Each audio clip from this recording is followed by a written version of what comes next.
আজকের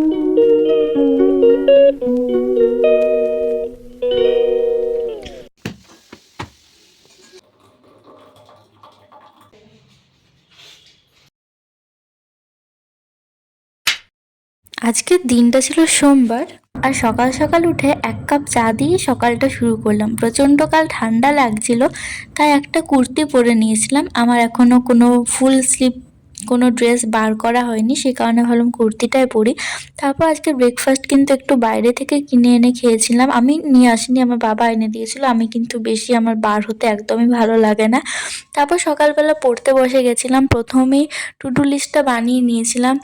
আর আজকে পড়াতে অন্য দিনের মতো প্রথমে লাইফ সায়েন্সটাকে রেখেছি। আর লাইফ সায়েন্সে আজকে রেচন আর সংবহন তন্ত্রটা শুধু রিভিশন করার ছিল, রেচনটা একটু বাকি ছিল, সেটা পড়ার ছিল। রেচনে আমি লাইভ ক্লাস লিখে ফেলেছি, ওটা আসলে রেকর্ডেড ক্লাস হতো। আর বাকিগুলো তো তোমরা দেখতে পেলে কোনটা কি লিখেছি। প্রথমে লাইফ সায়েন্সটা শুরু করলাম, তখন বাজছিল ওই 11:15 মতো। প্রথমে লাইফ সায়েন্সে একদম প্রথম থেকে যেগুলো নোট করেছি সেগুলো পড়ে নিলাম। তারপর আগের দিনে যে লাইভ ক্লাসটা হয়েছিল সেটা আমার অর্ধেকটা দেখা হয়েছিল, বাকিটা পড়লাম, করলাম। তারপর সেখান থেকে কিছু নোট লিখে নিয়েছিলাম, পুরোটা লেখা হয়নি। দেখছি সেই করতে করতেই প্রায় 1:30টা বেজে গেছিলো। প্রচণ্ড খিদে পেয়ে গেছিলো, স্নানও করা হয়েছিল না, তাই তাড়াতাড়ি করে স্নান করে একটু স্কিন কেয়ার করছিলাম।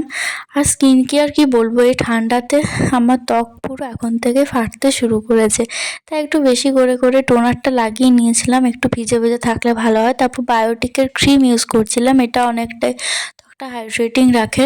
আর দেখতে দেখতে ডিসেম্বরের 2 তারিখ চলে এলো, বছরটা একদম শেষের পথে। আর এই কটা দিনে আমি একটা চ্যালেঞ্জ নিয়েছি যে যতটুকু পারি স্টাডির দিক দিয়ে নিজেকে অনেকটা ইমপ্রুভ করব।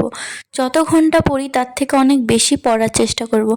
আমি নর্মালি 5-6 ঘন্টায় পড়তাম আগে, কিন্তু এই কিছুদিন থেকে পড়ার টাইমিংটা যতটা পাচ্ছি বাড়ানোর চেষ্টা করছি। আর বছরের এই লাস্ট মাসটা আমি চাই নিজের জন্য নিজের বেস্টটা দিয়ে খাটতে, যাতে কিছুটা আমার ইমপ্রুভমেন্ট হয় স্টাডির দিক দিয়ে। হেলথের দিক দিয়ে এখন আমি কিছু ইমপ্রুভ করতে পারবো না, কারণ হেলথ দেখতে গেলে আর পড়াশোনাটা হবে না। এই যে ধরো এত রাত করে ঘুমোচ্ছি, সকালে ওঠা হচ্ছে না, এটা একটা ব্যাড হ্যাবিটই বলা যায়, কিন্তু কি আর করবো বলো, স্টাডিটা তো আগে করতে হবে, তারপর বাকি কিছু। আর যাই হোক, তারপর দেখো পড়ছিলাম লাইফ সায়েন্সটা, সংবহন তন্ত্র থেকে যেটা আছে।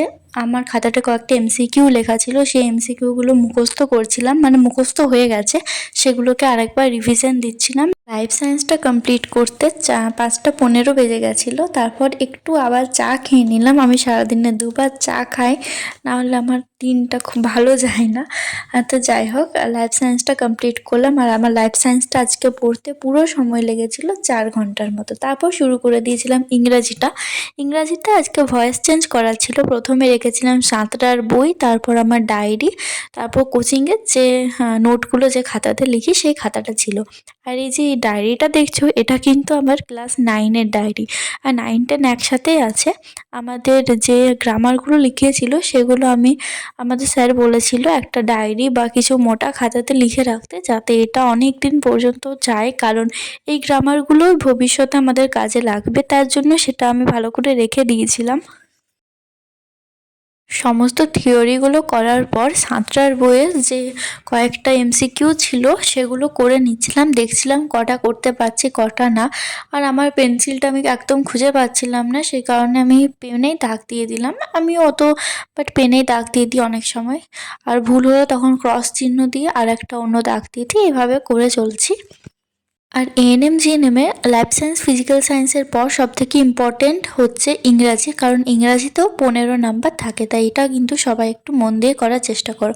এরপর 8টার সময় পড়া কমপ্লিট হলো, লাইফ সায়েন্স আর ইংরাজি এই দুটো হয়েছে। তারপর ভাবলাম জিকে আর অঙ্কটা শেষে করব, আগে ফিজিক্যাল সায়েন্সটাই করে নিই। তারপর ফিজিক্যাল সায়েন্সে আলো চ্যাপ্টারটা থেকে আলোর প্রতিসরণ আর প্রতিফলন এগুলো পড়ছিলাম। এই চ্যাপ্টারটা না, আমি তো এমনিতেই ফিজিক্যাল সায়েন্স কিছু বুঝি না, আর এটা আমার একটু বেশি কঠিন লাগে, কারণ এই যে প্রতিফলন প্রতিসরণ এক গাদা সূত্র আছে, সেগুলো বেশ মনে থাকে না, অনেক গুলিয়ে যায়। সে কারণে বারবার করে টেক্সট বইটা আগে ভালো করে পড়ছিলাম। টেক্সট বইটা পড়ার পর খাতাতে যে নোটগুলো ছিল সেগুলো পড়ে নিয়েছিলাম। আর যেদিন থেকে আমি আগে খাতায় লিখে প্ল্যান করে পড়াটা শুরু করেছি, আমি কিন্তু সেদিন থেকেই দেখছি যে আমার পড়ার টাইমিংটা আমি অনেকটা বাড়াতে পেরেছি। আগে কিন্তু ডেলি এতক্ষণ পড়তামই না, জাস্ট 5 ঘন্টা 6 ঘন্টা, তার থেকে বেশি পড়তাম না। ভাবতাম এই সাবজেক্টটা হলো না, ঠিক আছে কাল করব। কিন্তু এই যে পড়তে বসার আগে যে একটা প্ল্যান করে রাখছি, সেটা কিন্তু দেখবে নিজের ভেতর থেকে এরকম একটা ফিলিংস আসবে যে এগুলো লিখেছি মানে এগুলো আমাকে কমপ্লিট করতেই হবে। সেই কারণে যারা এভাবে প্ল্যান করে পড়ো না, তাদের আমি বলবো পড়ার আগে এভাবে লিখে রাখো। আর এখন 2025-এ যারা মাধ্যমিক দেবে, এইচএস দেবে, রিভিশনটাও কিন্তু তোমরা এভাবে করতে পারো। প্রতিদিন যে চ্যাপ্টারটা পড়বে সমস্ত সাবজেক্টের আগে এভাবে লিখে যদি রাখো, তাহলে কিন্তু অনেকটাই হেল্প হবে। হ্যাঁ, কথা বলতে বলতে ফিজিক্যাল সায়েন্সটাও প্রায় শেষের পথে হয়ে এসেছে। এরপর জাস্ট খাতাতে যে নোটগুলো ছিল আর এমসিকিউগুলো ছিল সেগুলো একটু পড়ে নিলাম, তাহলে আমার ফিজিক্যাল সায়েন্স কমপ্লিট। আর আমার আজকে লাইফ সায়েন্স করতে টাইম লেগেছিলো 4 ঘন্টা, ফিজিক্যাল সায়েন্সটা করতে সময় লাগলো 3 ঘন্টার মতো। তারপর জিকেটা শুরু করলাম। ম্যাথটা ভাবলাম শেষে করব, কারণ ম্যাথ তো আমি এখনও একদিনও পড়িনি, আমার কাছে কোনো বইও নেই। ভাবলাম যে ওই যে লাইফ সায়েন্সে সরি কোচিংয়ে যে ক্লাস আছে সেই ক্লাস দেখবো। আমি কিন্তু ম্যাথের একটাও ক্লাস দেখিনি আজ পর্যন্ত। আগের কয়েকদিন আগে একটা ভিডিওতে বলেছিলাম যে ম্যাথটা ডিসেম্বর মাসে শুরু করব, সেই অনুসারে আমি আজকে খাতায় লিখেছিলাম যে আমি ম্যাথ করব। আর আমি এখন যে বইটা থেকে জিকে পড়ছি সেটা হচ্ছে তরুণ গোয়েলের জিকে বই, বাংলা ভার্সনে। আমি না লুসেন্টেরটা নিতে চেয়েছিলাম, কিন্তু ওটার বাংলা ভার্সন নাকি বার হয়নি। কলেজ স্ট্রিটে অনেক খুঁজেছি, বাট সেরমভাবে পেলাম না। যে দেখবে ফুটপাতে যে দোকানগুলো থাকে না, ছোটো ছোটো দোকান, ওখানে কিন্তু পাওয়া যায়, কিন্তু ওগুলো অরিজিনাল থাকে না। অনেক সময় ওনারা নিজেরাই প্রিন্ট করে সেই মানে ডুপ্লিকেট টাইপের বই বার করে। তো এই মতো আমি দুটো বই কিনে ঠকেছি। তারপর থেকে কিন্তু আমি ওই রাস্তার ওই স্টলগুলো থেকে বই কেনাটা একটু অ্যাভয়েড করেই চলি। আমার একটা কথা ও কাহিনী বলে একটা খুব বড় বইয়ের দোকান আছে, আমি চেষ্টা করি সমস্ত বই ওখান থেকেই কেনার। ওই বইটা থেকে সেই চ্যাপ্টারের ফার্স্টে 6টা পেজ পড়লাম, পুরোটা শেয়ার করলাম না, ভিডিওটা এমনিতেই অনেকটা বড় হয়ে গেছে। তারপর যে সাঁতরার বই আছে সেখান থেকে ফার্স্টে যে সামান্য দেওয়া থাকে 3-4 পাতার মতো আছে, সেটা ফার্স্টে ভালো করে পড়ে নিলাম। আর আজকে জিকেটা করতে কিন্তু আমার একটু বেশি টাইম লেগে গেল। অন্যদিন জিকে পড়লে জাস্ট 1 ঘন্টা মতো পড়ি, তার থেকে বেশি পড়ি না, বাট আজকে একটু বেশি সময় লেগে গেল। সাঁতরার বইয়েও 3-4টা পেজ শুধু থিওরি ছিল, ওটা পুরোটা পড়লাম, সেটা শেয়ার করলাম না। এরপর যে এমসিকিউগুলো আছে সেগুলো সলভ করার চেষ্টা করছিলাম। সবগুলো পারিনি, কয়েকটা পারলাম, বাকিগুলো দেখে দেখে টিকমার্ক দিয়ে মুখস্থ করে রাখলাম। দেখো 1টা 5 বাজে, আর এরপর অঙ্কটা শুরু করব। অঙ্কতে লাইভ রেকর্ডেড ক্লাস দেখবো 1 ঘন্টা 27 মিনিটের, দেখি কতক্ষণে সেটা শেষ হয়। হাই, এইমাত্র অঙ্ক ক্লাসটা শেষ করলাম।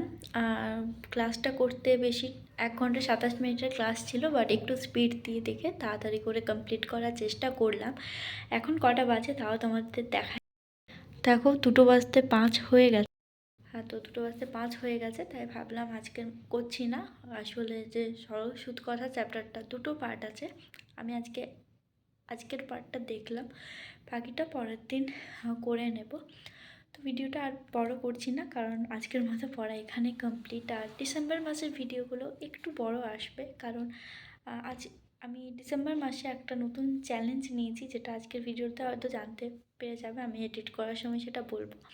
সেই কারণে আমি এই জার্নিটা পুরোটা তোমাদের সাথে শেয়ার করতে চাই, তার জন্য ডিসেম্বরের ব্লগগুলো একটু বড় হবে।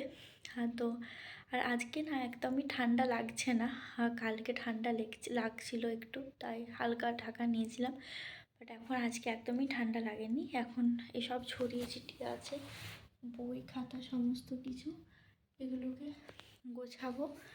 তা বিছানাটা ঝাড়তে হবে, তারপরে ভিডিও এডিট করব, ভয়েস ওভার দেবো, থাম্বনেল বানাতে হবে, ভিডিওটাকে পাবলিক আপলোড করতে হবে, আপলোড করে আনলিস্টেড করে রাখবো। তারপর সকালে যখন উঠবো ওঠার সাথে সাথে সেটাকে পাবলিক করব। তো ভিডিওটা আজকে এখানে শেষ করছি। আর চলো রাত 2টোর সময় বাইরেটা কেমন দেখতে লাগছে তোমাদের সাথে সাথে আমিও দেখি। আসলে শীতকালের রাতে না একটু বেশি ফাঁকা ফাঁকা লাগে, বাট গ্রীষ্মকালে না অনেক লোকজন থাকে, অতটা ফাঁকা ফাঁকা লাগে না। তাও দেখাই,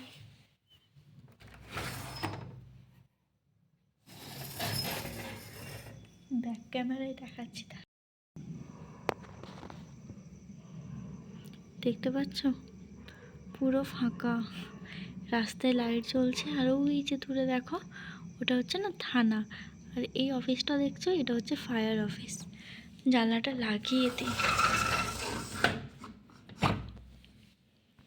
দেখলে বাইরেটা একবার দেখিয়ে দিলাম, নাহলে অনেকে আবার ভাববে দুপুর 2টোর সময় করে আমি আবার রাত 2টো বলছি, সেই কারণে। যাই হোক, আজকের মতো ভিডিওটা এখানেই শেষ করছি। সবাই খুব ভালো থেকো, সুস্থ থেকো, আর চেষ্টা করো ডিসেম্বর মাসটাকে কাজে লাগানোর। তো দেখা হচ্ছে অন্য একটা ব্লগে। বাই, গুড নাইট, সবাই খুব ভালো থেকো।